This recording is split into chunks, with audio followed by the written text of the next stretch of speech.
Dando continuidade às nossas aulas de Química, mais precisamente na Frente Química 3, em seu módulo 11, em aulas anteriores nós tivemos a abordagem teórica do estudo da metalurgia, falamos dos processos, falamos da exploração, falamos do transformar os minerais em brita, moer, passar pelos processos das mais diversas formas para a obtenção dos metais. E agora nós iremos, desta aula, efetuar as atividades propriamente ditas da sua apostila. Por gentileza, localize módulo 11, Química 3, apostila 4.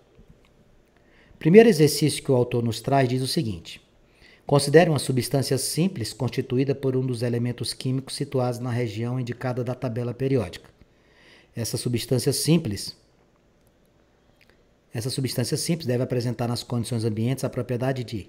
Bom, vamos pensar aqui o que é que o autor traz para nós nessa situação. Se você pegar a tabela periódica e dar uma olhadinha aqui nós vamos encontrar elementos químicos que estão como características o quê? Ser um metal, tá? A grande maioria dos elementos químicos da tabela são metais. Eu também tenho uma subdivisão quando estudo as tabelas periódicas.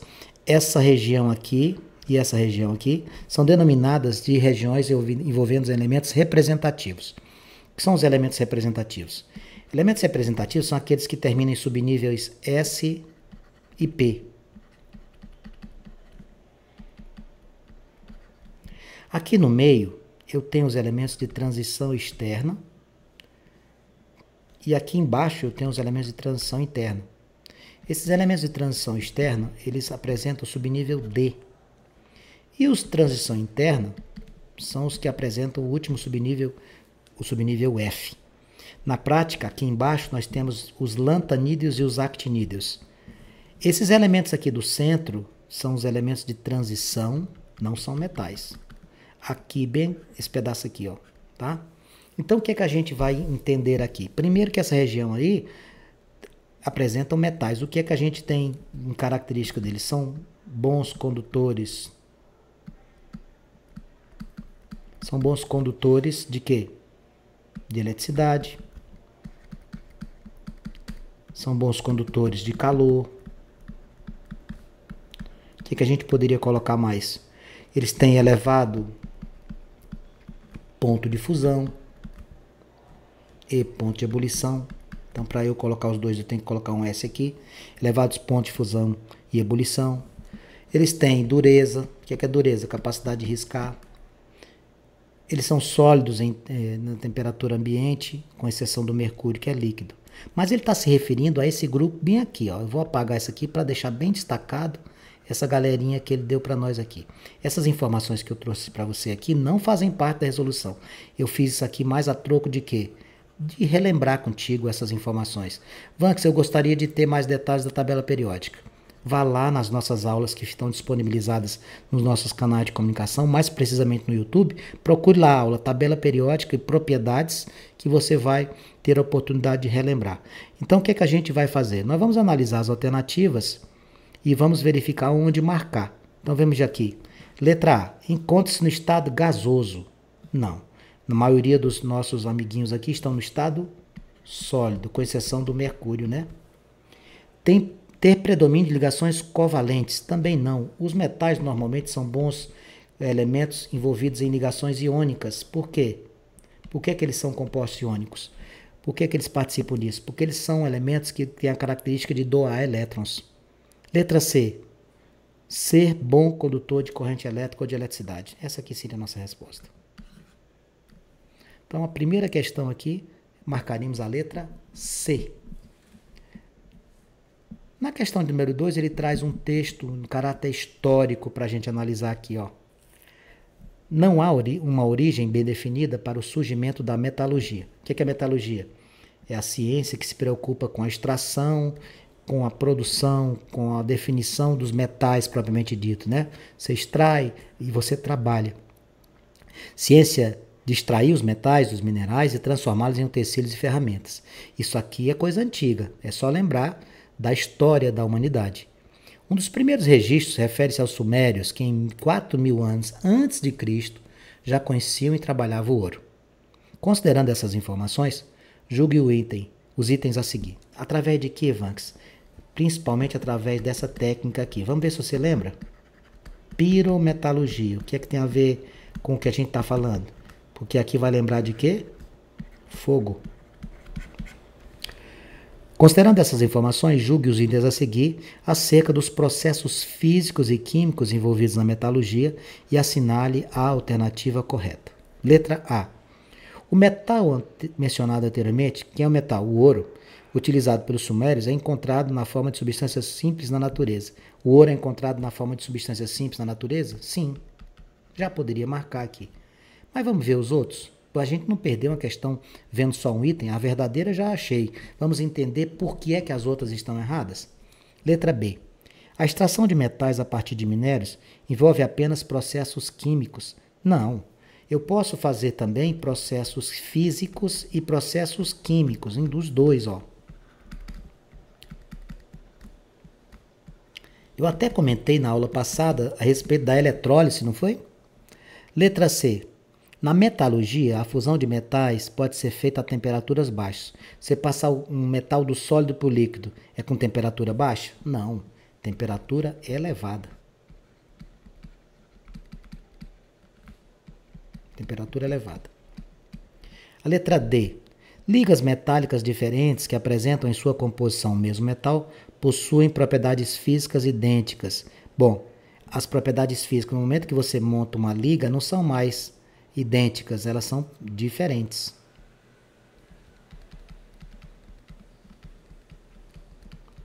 A moldagem de moedas de ouro a partir de barras desse metal é um processo químico. Pessoal, mudança de estado físico não é processo químico. Mudança de estado físico é um fenômeno, como o próprio nome já está dizendo, físico. Mudança de estado é um processo físico. Por que você fez todos os itens se já tinha achado o primeiro como verdadeiro? Fiz todos eles porque a gente, numa questão, aproveita os 5 itens. Não fica perdendo só um item como verdadeiro, não. Só se a gente não tiver tempo para fazer. Questão de número 3, mais uma abordagem histórica. Analise as afirmativas a seguir sobre o uso de metais e ligas metálicas ao longo da história da humanidade. Item de número 1. O que é que a gente tem aqui? Na pré-história, esse foi um dos primeiros metais usados para fazer ferramentas e outros utensílios, como facas, machados, ornamentos e pontas de flecha. Qual é a resposta? Muito cuidado, isso aqui é uma pegadinha clássica, rapaz. Por quê? Porque na hora que a gente vai falar disso aqui, o camarada pensa logo em quem? Em ferro. Opa, primeiro metal utilizado para fazer faca, machado, armamentos, foi o ferro. De jeito nenhum. O primeiro foi o cobre. Esse aqui é o elemento que foi utilizado para fazer esses utensílios. Essa letra B aqui é uma pegadinha clássica. Vamos para o item 2. Vanks já matou, né, Vanks? Já matei. Só com essa resposta eu já matava o exercício. Ó. Por quê? Essa questão, como ela tem todos eles aqui diferentes, ó, cobre, ferro, aço, latão e chumbo, não precisa saber os outros. Eu vou comentar aqui uma coisa com você. Eu acho essa questão mal elaborada. Por que mal elaborada, Vanks? Ela é mal elaborada no sentido de desperdício. Porque no momento que tu mata o primeiro, você já matou os outros. E eu não vou parar aqui. Segundo, ó, isso aqui é o cobre. Essa liga de cobre e estânio, pronto, já tem. Quando eu misturo cobre e estânio, eu formo bronze. Já morre aqui, ó. Cobre mais estânio é bronze.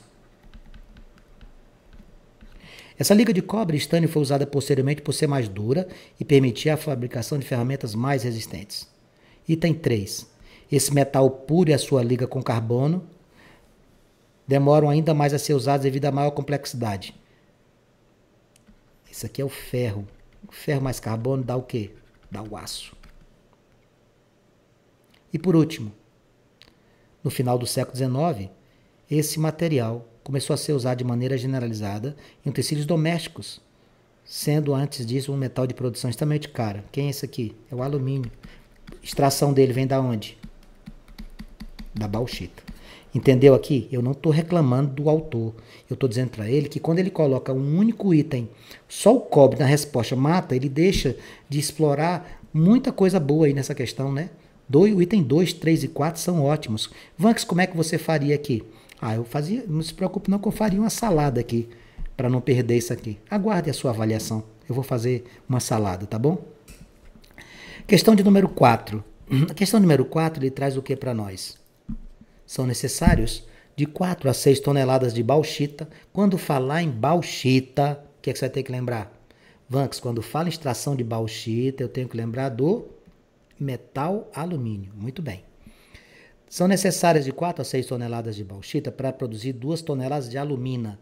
Vanks, deixa eu me lembrar o que é alumina. Al2O3, da qual se extrai apenas 1 tonelada de alumínio.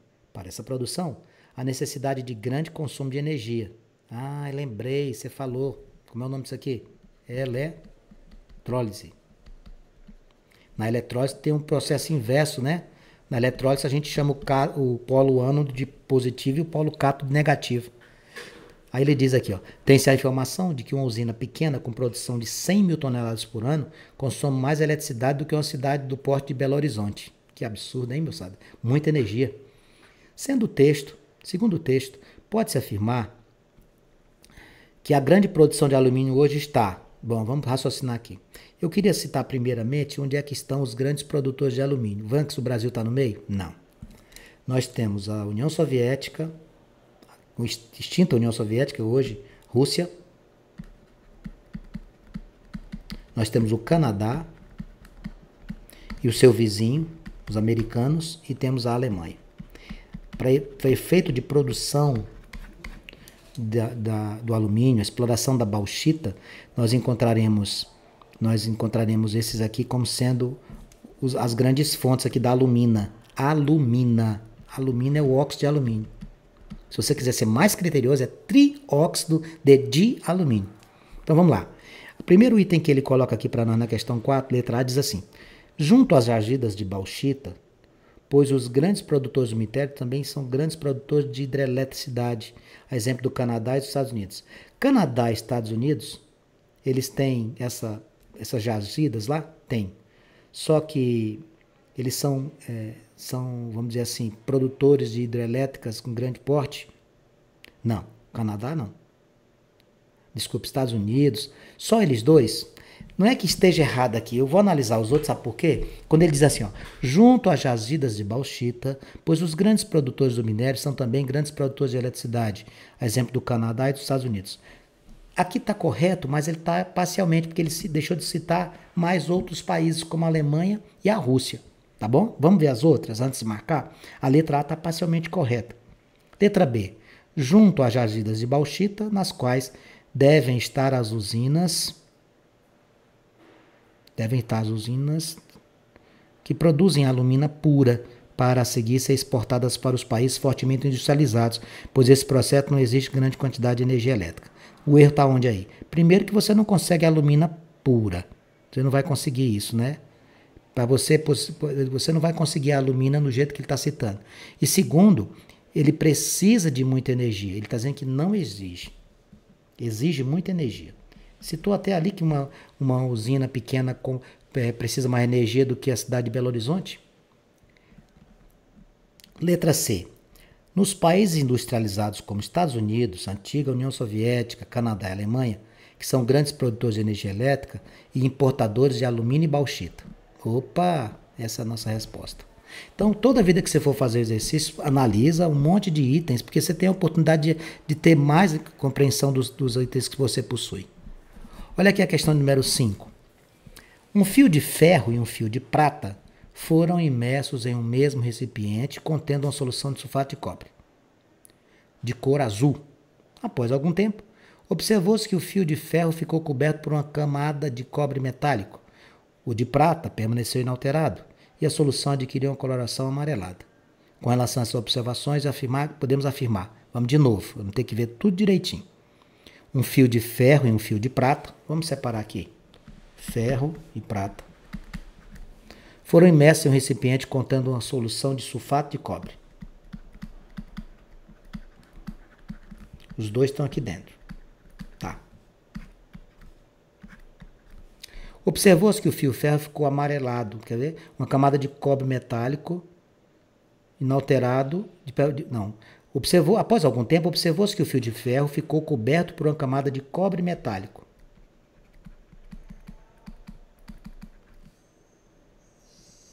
Coberto por uma camada de cobre metálico.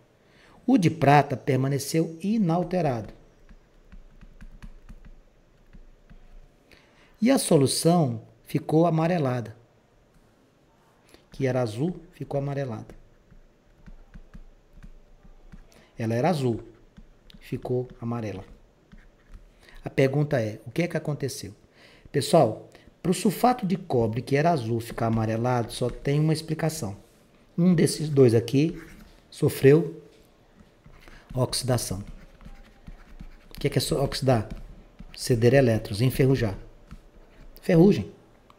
Entre o ferro e a prata, quem é que vai ter um grande potencial de oxidação? É o ferro.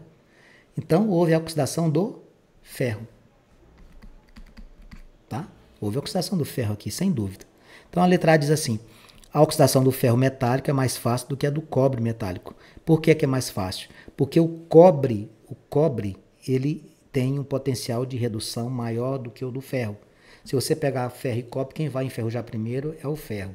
Existem dois potenciais, o potencial de oxidação e de redução. Quem tem potencial de oxidação grande, tem potencial de redução pequeno. No caso do ferro, ele tem um grande potencial de oxidação e um pequeno potencial de redução. Em relação ao cobre, ele vai oxidar primeiro. Então, a resposta aqui da questão número 5 seria a letra A. E para eu fechar essa sequência da sexta-feira, hoje estamos encerrando mais uma semana, temos a questão número 6 que diz assim, os metais são conhecidos pela sua maleabilidade e ductibilidade. Você sabe o que é isso? Maleável e ducto significa transformar em lâminas e fios. Por serem bons condutores térmicos e elétricos e apresentam brilho característicos. Propriedades específicas de alguns metais são descritas a seguir. Primeiro item, o metal 1 é líquido. Opa! Quem é o metal líquido que a gente tem? Mercúrio. De cara. Olha só como é bom a gente ter informações. Metal, temperatura ambiente, só ele. O 1 é o mercúrio. O metal 1 é um líquido a temperatura ambiente e dissolve diversos outros metais, formando amálgamas que apresentam larga aplicação. O que é uma amálgama? Por exemplo, antigamente as restaurações dos dentes era utilizado um amálgama utilizando platina. Tá? O metal 2, vamos aqui no metal 2. Metal 2, cadê?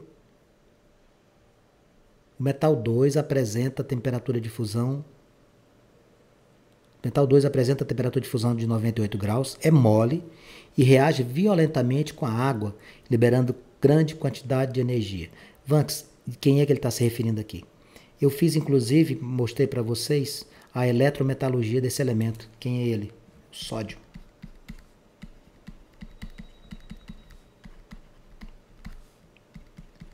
Metal 3. O metal 3 é certamente o metal mais utilizado no mundo. Ó, isso aqui você já matou. Qual é o metal mais utilizado no mundo? Muito bem, é o ferro. O metal 3 é certamente o metal mais utilizado no mundo, sendo o principal constituinte das ligas metálicas conhecidas genericamente como aço. O que é aço? Ferro mais carbono.